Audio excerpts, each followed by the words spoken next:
cours consacré à l'énergie du soleil.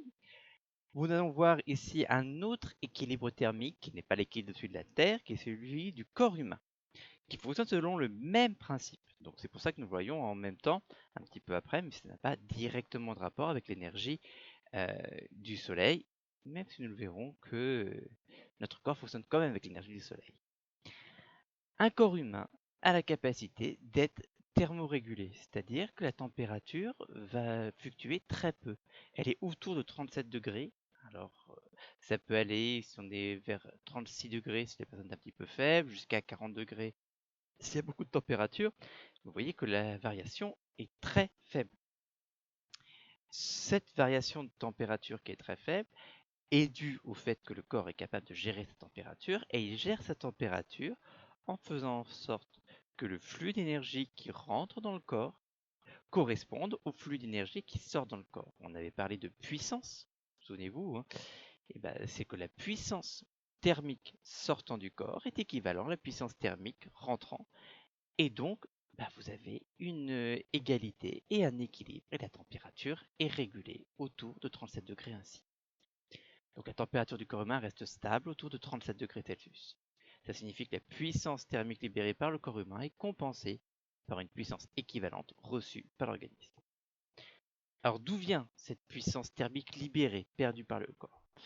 Il y a d'abord le contact avec l'air. Lors du contact avec l'air, il va y avoir deux possibilités de perdre de l'énergie. La première, c'est la partie la plus simple à comprendre, ce qu'on appelle la conduction. La conduction, simplement si vous avez un corps chaud et un corps froid qui sont au contact, le corps chaud va passer petit à petit de l'énergie, de la chaleur, au corps froid. Et donc l'énergie va être perdue par le corps chaud au profit du corps froid. C'est si vous mettez par exemple une casserole avec de l'eau à chauffer, ça chauffe par en dessous et la chaleur va passer petit à petit de l'eau vers le bas qui est un peu plus chaude vers l'eau vers le haut. Mais vous savez également que dans le cas de la casserole par exemple, l'eau chaude est plus légère que l'eau froide. Donc elle va monter. C'est la même chose pour l'air. Donc ici on va avoir un mouvement de matière qui est lié à la chaleur. Et ce mouvement de matière va transporter la chaleur aussi, puisque c'est l'eau chaude qui monte. Elle transporte de l'énergie. C'est ce qu'on appelle la convection. Et la convection est beaucoup plus efficace que la conduction pour transporter de la chaleur. Alors comment ça se passait sur le corps humain? La conduction, c'est simplement le fait que vous ayez la peau au contact de l'air, et cette peau chaude, 37 degrés, au contact de l'air, par exemple à 20 degrés, va perdre de l'énergie au contact de l'air, par conduction. Mais en même temps, vous allez avoir par exemple l'air que l'on expire à travers notre bouche, à chaque fois que nous respirons, qui contient la chaleur, qui va faire sortir de l'air par convection. Par la même chose, l'air qui a chauffé au contact de notre peau va partir et par convection apporter de la chaleur. C'est pour ça que nous portons des vêtements pour nous tenir chaud, c'est pour limiter la convection.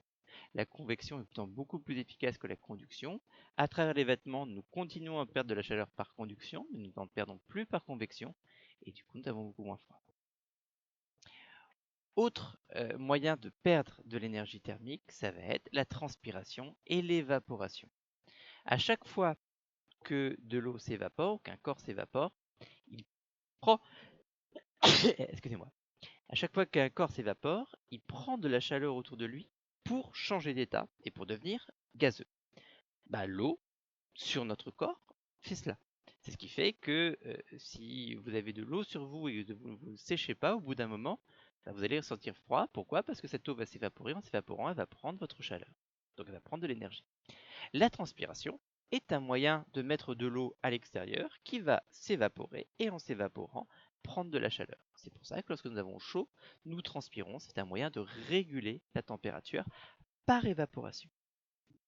Enfin, la dernière perte d'énergie thermique, c'est la même chose que celle que l'on a dans n'importe quel corps, c'est l'émission de rayons, pour nous, infrarouges. Donc ici, un rayonnement électromagnétique de la lumière, qui ici la lumière infrarouge, notre corps à 37 degrés émet la lumière infrarouge, et qui fait perdre de l'énergie.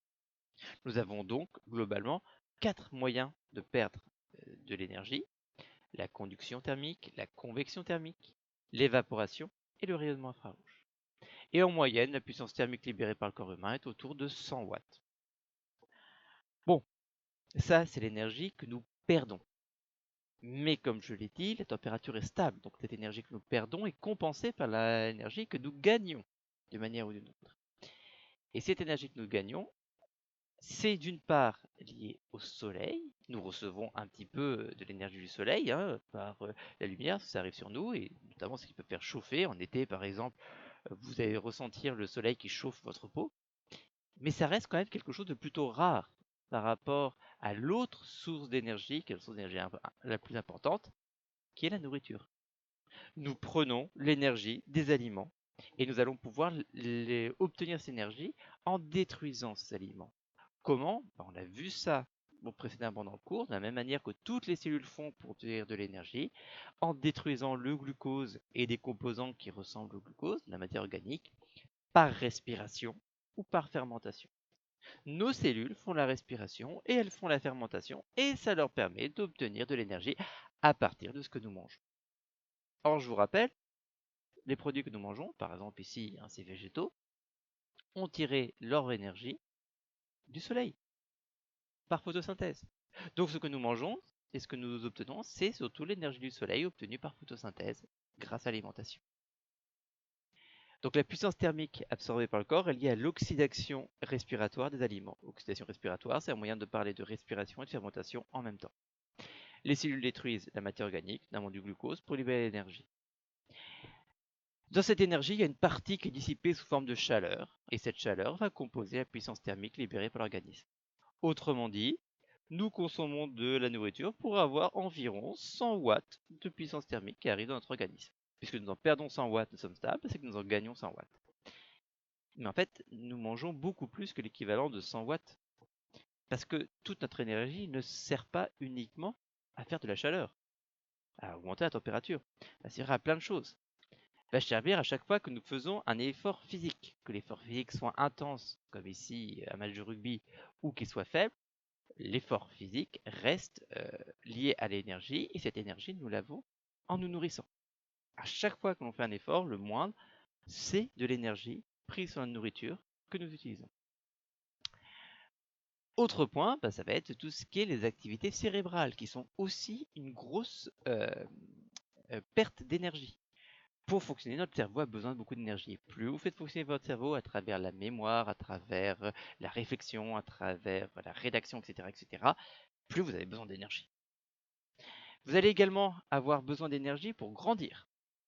Alors, quand je dis vous, c'est pas spécialement vous en tant qu'individu qui regardez cette vidéo, mais un être humain, pour grandir, a besoin d'énergie et a besoin de beaucoup d'énergie. C'est ce qui fait notamment que les enfants et adolescents entre 8 et 15 ans ont un appétit qui est très important par rapport à leur taille, tout en grossissant beaucoup moins qu'un adulte qui prendrait les mêmes quantités de nourriture. Enfin, vous dépensez de l'énergie en permanence, même quand vous ne faites rien. C'est ce qu'on appelle le métabolisme de base. Pourquoi? Parce que vos cellules, elles ont besoin de fonctionner, d'avoir un fonctionnement de base. Elles ont besoin, par exemple, de se diviser, elles ont besoin de réparer leur ADN, elles ont besoin de réparer les membranes dont on a parlé, elles ont besoin de faire fonctionner les organismes. Bref, même lorsqu'il n'y a aucun effort connu, ni intellectuel, ni physique, ni de croissance, il y a quand même un métabolisme de base. Pensez à rien, fonctionnement du cœur, qui a besoin de battre régulièrement, fonctionnement des poumons, etc. Le métabolisme de base est en permanence là. Donc, l'énergie libérée par oxydation sert également, pas uniquement à la chaleur, aux activités de l'organisme. Au métabolisme de base, à l'activité physique, l'activité cérébrale, la croissance, etc. Et l'énergie nécessaire à toutes ces activités provient de l'alimentation. Cette énergie que l'on va utiliser, ce ne sera pas la même suivant ce que l'on mange. Là, je vous ai donné un exemple d'un plat qui est un plat équilibré, qui va contenir ce qu'il faut pour une journée. C'est un plat qui est fait spécialement pour ça, pour contenir tous les nutriments nécessaires et toute l'énergie nécessaire à une journée pour un homme. Mais c'est un plat qui a été composé avec différentes parties pour être très précisément étudié. Lorsque nous mangeons, alors nous ne prévoyons pas, nous ne calculons pas forcément énormément, mais nous essayons de faire des repas équilibrés qui vont contenir l'énergie qui va correspondre à ce que l'on veut faire. Car tous les aliments ne comportent pas la même énergie. Les aliments vont pouvoir être divisés en gros en 3 catégories, ce qu'on appelle les lipides, donc c'est-à-dire tout ce qui est les matières grasses, les glucides, ce qu'on appelle aussi les sucres, que ce soit les sucres rapides, comme le sucre classique, hein, ce qu'on appelle sucre dans la vie de tous les jours, ou les sucres lents, c'est-à-dire les féculents, le riz, la farine qui sert à faire le pain, le blé pour faire les pâtes, etc., etc. Bref, tout ça sont les glucides. Et les protéines, ou protides, qui sont principalement contenues dans les, dans des produits tirés d'animaux, donc directement les animaux en entier, de la viande par exemple, ou tirés du lait. Certains végétaux sont également très riches en protéines, on le voit ici, mais en fait, de manière générale, tous les végétaux sont riches en protéines. Alors certains sont très riches, comme les cacahuètes ou l'avocat, mais dans le poivron ou dans la tomate, vous avez également beaucoup de protéines. Ces 3 catégories d'aliments n'ont pas le même apport en énergie. Si on regarde ici, ces 3 catégories, ce sont donc des moyennes. Les lipides sont beaucoup plus riches que le reste. Pour chaque gramme de lipides, vous avez 38 kJ d'énergie disponible. Puis viennent les glucides. Le glucose est un glucide. Et viennent ensuite les protéines. Les protéines sont finalement pas loin des glucides, mais les protéines, le corps les utilise pour d'autres choses que pour l'énergie. Donc c'est principalement les glucides et les lipides qui sont utilisés, qui sont brûlés pour l'énergie. Et bien évidemment, suivant la quantité et la qualité des produits que vous utilisez, la quantité c'est-à-dire quelle masse d'aliments vous allez consommer, la qualité, combien il y aura de lipides, de glucides et de protéines à l'intérieur, vous n'aurez pas à la fin la même quantité d'énergie. Sachant, on va voir ça juste après, qu'avoir trop d'énergie, ce n'est pas forcément bon. Donc l'apport énergétique dépend à la fois de la quantité et de la qualité des aliments ingérés. Et, je le répète, avoir trop d'énergie, ce n'est pas forcément bon. Il faut en fait avoir de l'énergie en fonction de notre besoin, de ce que l'on va avoir besoin comme énergie. Suivant que j'ai une activité physique intense ou pas, j'aurai besoin de plus d'énergie ou pas. C'est évident qu'un sportif consomme une nourriture plus riche et plus importante en masse que quelqu'un qui ne fait absolument aucun sport.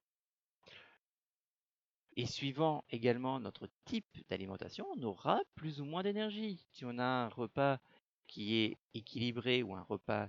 Alors, et quand je dis équilibré, c'est-à-dire qu'il y a à l'intérieur l'équivalent en masse et en qualité de l'énergie utilisée dans une journée. Ici, il y a plus que l'énergie utilisée dans une journée. Les effets sur le corps ne seront pas les mêmes. Si je n'ai pas assez d'énergie par rapport à mon activité physique cérébrale, le corps va avoir besoin de prendre de l'énergie sur lui-même, il va donc détruire une partie de lui-même, détruire notamment ce qu'il a mis en réserve, pour pouvoir avoir l'énergie nécessaire.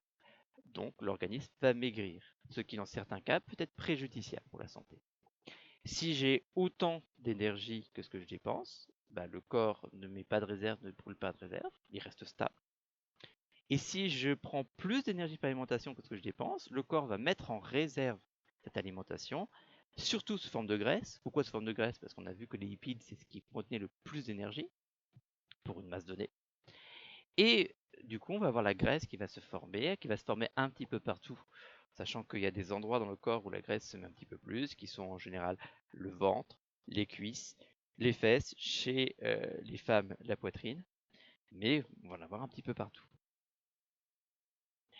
Donc on peut avoir des effets qui peuvent être un amaigrissement qui peut être problématique, ou un grossissement qui peut aussi être problématique. Quand je dis problématique, attention, je parle bien ici uniquement du point de vue de votre santé. Je ne parle absolument pas d'esthétique.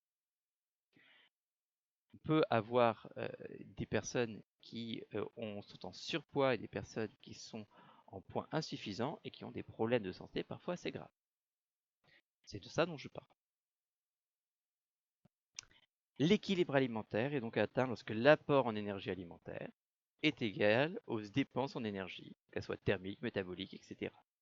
Et s'il y a des équilibres, l'organisme stocke ou dépense des réserves énergétiques qui sont présentes principalement sous forme de graisse. Voilà pour le cours d'aujourd'hui. Je vous dis à la semaine prochaine.